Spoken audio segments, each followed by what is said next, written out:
بسم الله الرحمن الرحيم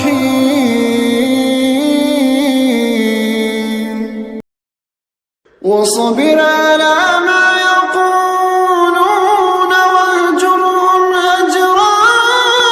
جميلا وذرني والمكذبين أولي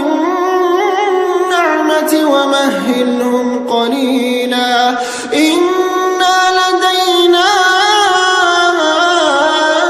أنكالا وجحيما